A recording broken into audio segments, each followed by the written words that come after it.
Thanks for tuning in to the Urban Scope podcast. I'm back with more NFL news.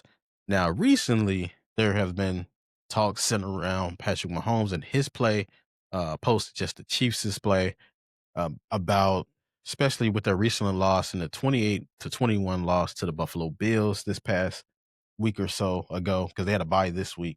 But he was less than 50% passing in that game. So they got the talks going, of course. It's always a "what have you done for me lately" league and world, pretty much. So, um, but he still has 17 touchdowns to just 5 interceptions this year.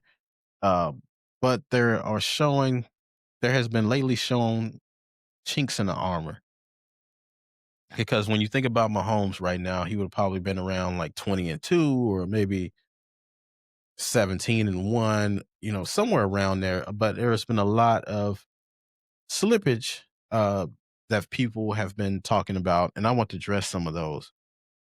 Because I always said, did Tariq and Travis Kelce in their prime, did they make Mahomes? Because we know Mahomes made these fantastic plays outside the pocket.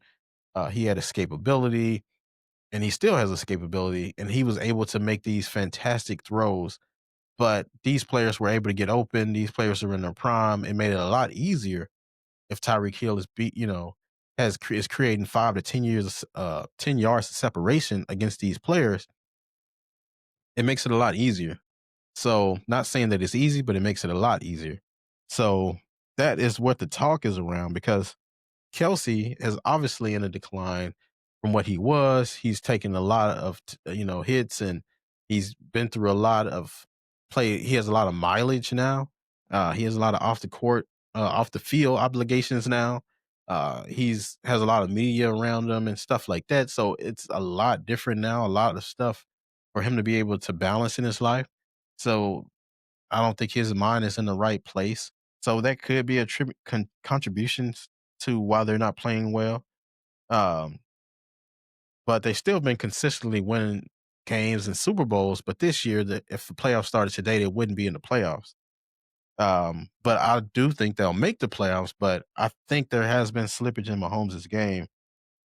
And because usually the blame is the offensive line, but those great players we talk about, the Tom Brady's, the Peyton Mannings, the Joe Montanas, even Aaron Rodgers to a degree, they didn't always have the best offensive line, but they were able to figure it out. Where they were throwing, short passes to set up the long passes to get the football out of their hands faster or whatever. But that's not the Andy Reid's offense. Their offense is, as they say, risk it for a biscuit. They want to highlight the long passes, want to push the ball down the field all the time. Don't really want to run the football much, even though you have some good running backs in Kareem Hunt and Isaiah Pacheco, but they don't utilize them as much as they can. And teams know that. That's why the teams are sitting in this cover two and just threatening you to run the football, because they don't believe you want to. Whether you can or you can't, they know that it's not in your pedigree. And I said that a lot when the Chiefs were at their highest, when they had Tariq Hill and 2020 and so forth. I was wondering to myself, I was thinking, why are teams not using cover two? I said, maybe they know something I don't know. But then once Tampa Bay did in the Super Bowl and they were very successful at it, you see more teams mimic that, and more teams are mimicking that cover two now, even though they don't have a Tyreek Hill, but you have an Xavier Worthy who can get down the field, and you have a Juju Smith-Schuster who can work midfield, and you have Kelsey who still can get downfield. You have these different pieces who still can get downfield, and Mahomes can throw you open. So these teams are still sitting cover two because they respect Mahomes that much, and Andy Reid's offense, because they not only it's the trick plays, but it's just the basic plays that'll get you. Because if Mahomes get out of the pocket and has time to scramble, then you're in trouble. But if you can get pressure on him, they showed that you know proverbially he can see ghosts, and you can get him into trouble.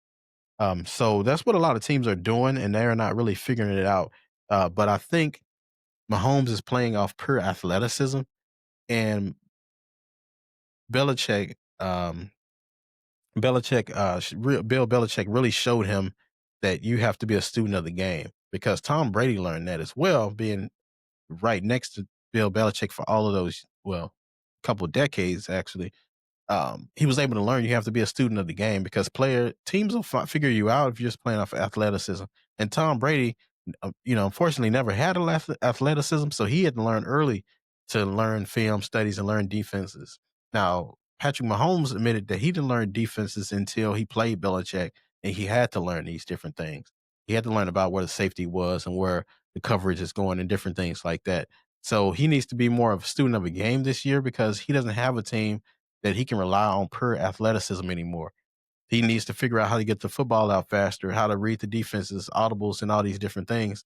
He's not looking like a Peyton Manning was, or Tom Brady was, or Joe Montana or Dan Marino. Any of those quarterbacks that you can see were commanding their offenses. It looks like that offense is commanded solely by Andy Reid, which you need to be a coach on the field for you to be successful. And that's what happened with Jared Goff when he was with the Rams in the Super Bowl. He had too much influence from Sean McVay, which I still believe is the best coach in the league right now. But you could see the difference in Jared Goff in Detroit. He's more a commander of an offense. He's more getting things around, especially without their offensive coordinator leaving, going to the Bears this year. So there are a lot of different things Jared Goff had to learn as a quarterback. You can't just rely on your coach. And it feels like Patrick Mahomes is relying too much on Andy Reid. But those defenses I talked about, like if he has more command of the offense, he can audible this stuff. But I think he has Andy Reid too much in his ear, and he needs to figure out how to be more of like Peyton Manning was. They call him the sheriff, because he was controlling everything at the line of scrimmage. The coach didn't have to do anything but sit back and just make sure the personnel was right. Um, Peyton Manning took care of everything else, and I think Mahomes needs to do that because it looks like he's just playing backyard football right now, and it looks very disorganized. It's not a recipe for success because even now, if they make the playoff, they'll have to play on the road. They've never done that before, and it's going to be it's a different ball game playing on the road. And I think the Chiefs can win on the road, but without that crowd is a huge advantage for them. So if you have to play, you know, if you have to play at Baltimore, well, not Baltimore because they're really out of it. Well, the AFC is kind of weak this year because of different teams and things like that. But if you have to play on the road at a Pittsburgh or somewhere like that, it's going to be a whole different ball game, and it's going to be a lot different. So they need to figure this out because that home field advantage is huge for Kansas City. It has been for years. So without extending the plays, he definitely needs to be more of a student of the game. But I do think there is some slippage.